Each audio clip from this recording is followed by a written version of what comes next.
Hello, my loves. I'm Ellie Frost, and I'm a coach, strategist, and healer for visionaries who live their most abundant and purposeful lives. And I want to talk today about why we don't create sustainable change, right? Because I've done this so many times in my life, right? And my jam is personal development and helping people literally explode their businesses, create much better quality of life, create sustainable change. But on my journey to this, I had many times where I'd manifested everything I thought I wanted, and then I couldn't sustain it, right? And this is fascinating to me.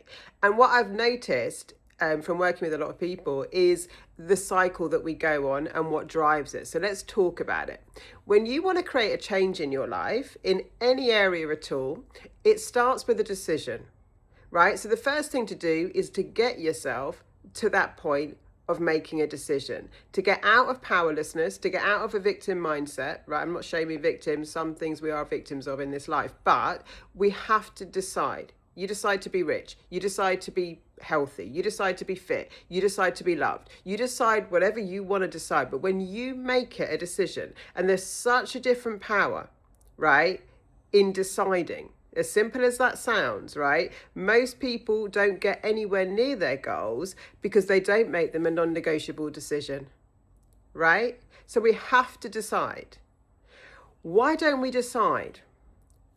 Often because the perceived pain of making a change feels worse, right, than the discomfort we're currently in. That's why most people won't change, because they perceive the pain involved in making the change as worse, right, that they'll have to go through than the discomfort that they're currently in their lives. Problem with this is you're not working now in alignment with the universe, because when you in your heart desire change, movement, growth, expansion, that's what you're on the planet to do. You're not meant to stay in situations that are just not good for you, right?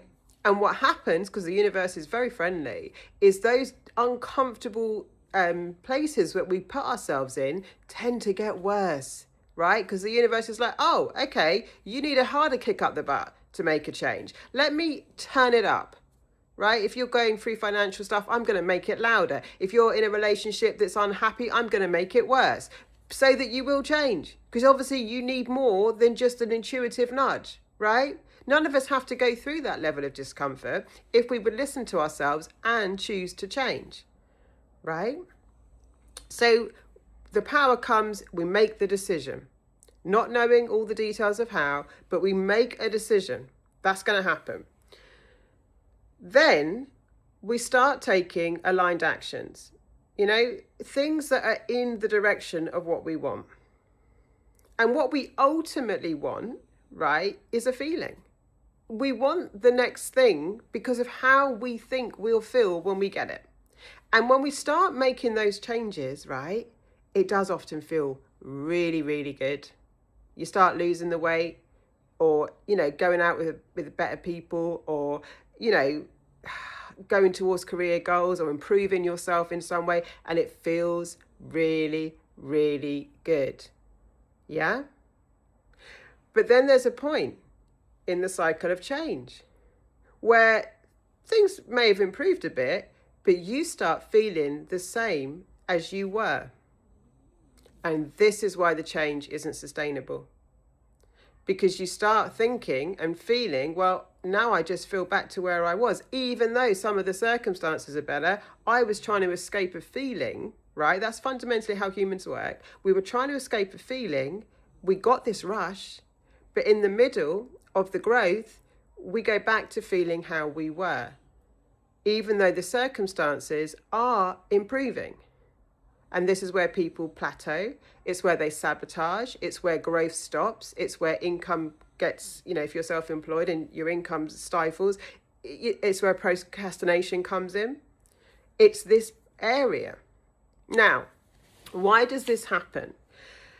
One reason is we've got this kind of blueprint in our nervous system. So if we've been feeling a certain way for a lot of time, the body kind of reverts back to those feelings. Two is we have to train our emotional state, right?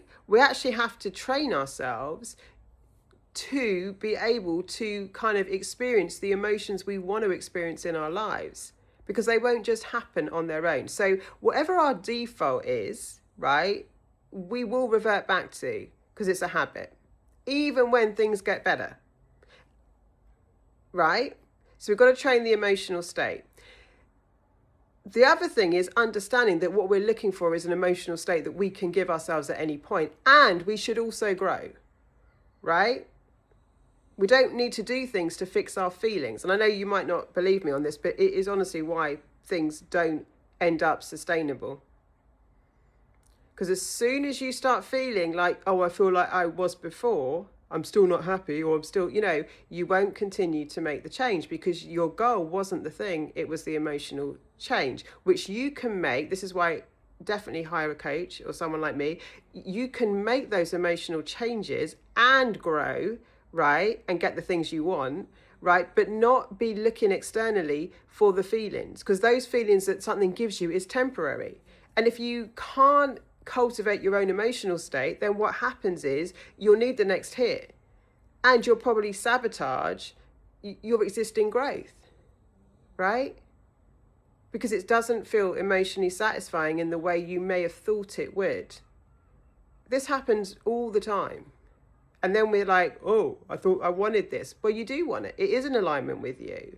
All that's happened is you've reverted back to an other consciousness. So we've got to work on this. There is a difference between things not being right for you and knowing that on a deep level, yeah, and reverting to old emotional blueprints just because the movement doesn't feel as exciting anymore.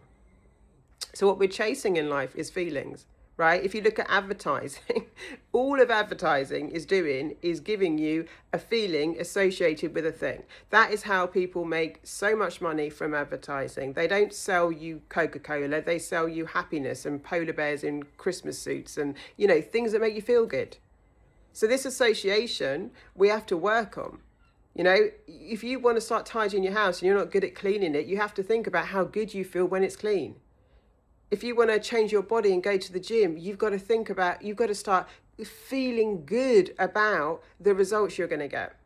And if you practice this, you'll stay in the game. Because what's interesting to me the whole time is not just giving people quick wins. That's easy. You can hype someone up and motivate them, right, and get them to achieve a goal. But what is more fascinating to me is how do you create sustainable growth? That means you get a goal, you sustain it, you hold it, and then you go on to the next one and you can hold it all. You can actually expand, rather than have quick wins or quick income bursts or, quick health goals, but everything goes back, right? Everything goes back. So we have to learn how to cultivate our emotional state, knowing that a plateau will come, knowing that your old nervous system habits will want to creep in, right? And being ahead of it, being ahead of our own growth. I hope this makes sense. Lots of love. I'll speak to you soon.